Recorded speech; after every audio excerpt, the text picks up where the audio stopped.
Bonjour les amis, bienvenue donc au 24 rue de Stalingrad à Montreuil, à Broquinerie des Brocodiles, donc société de collecte et valorisation des déchets et matériel informatique. Aujourd'hui c'est le jour où je me débarrasse, où je valorise en tout cas la ferraille. La ferraille, c'est le métal, c'est-à-dire c'est les déchets qui sont majoritairement en fer et que je valorise très mal. Ça se valorise à 140 euros la tonne. Vu mon modèle, effectivement, les coûts de logistique qu'il y a autour de ça, je les traite avec un partenaire qui les récupère sans qu'il y ait d'échanges numéraires. En tout cas, je lui vends pas les choses à moins qu'il puisse y avoir des choses plus faciles à valoriser comme des, euh, des alimentations d'ordinateurs, du cuivre, de l'aluminium, etc.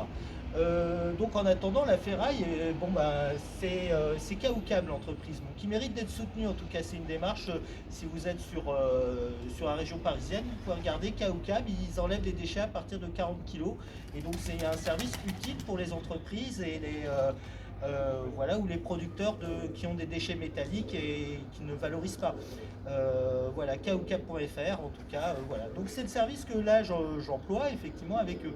Et ils vont récupérer. Alors tu peux zoomer éventuellement sur les caddies.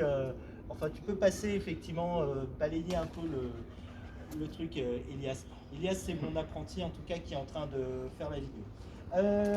Là, cette cage, c'est quelque chose, c'est un déchet que j'ai récupéré dans la Cité de l'Espoir, donc près du 24 rue de Saint-Gad, grâce au point d'apport des déchets.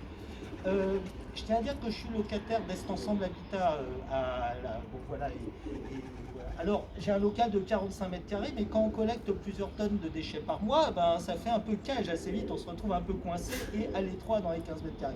Alors, parfois, j'utilise parfois l'extérieur enfin l'extérieur du local.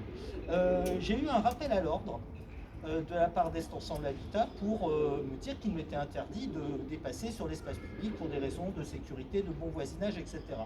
Eh bien, donc je pourrais protester, trouver que c'est injuste, effectivement, et que voilà, la convention que j'ai pourrait être discutée, interprétée également. Moi, je fais une interprétation moins stricte, effectivement, qu'ils peuvent le faire.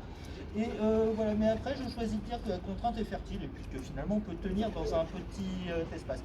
Donc je tiens à dire que je respecte en tout cas les termes de la convention et qu'en termes de sécurité, mine de rien, ben, voilà, je nettoie la cité, c'est-à-dire que je ramasse effectivement donc, ces déchets métalliques. Ça, c'est quelque chose qui en termes de sécurité, c'est pas terrible que ça traîne comme ça sous les encombrants dans une cité où il y a quand même des centaines de gamins aussi, quoi. Et donc le fait de la retirer, de la traiter, de la mettre dans une filière clean, c'est pas mal, quoi. Je rends un petit peu service, quoi. Maintenant, je ne dépasse plus. Vous voyez, je reste vraiment dans le cadre. Et voilà. Alors la propreté, l'aspect esthétique, chacun jugera les goûts et les couleurs. Voilà, je fais en sorte. Alors comment? Et donc voilà, l'entreprise continue de tenir dans ces conditions, en rendant finalement aussi un service à la population.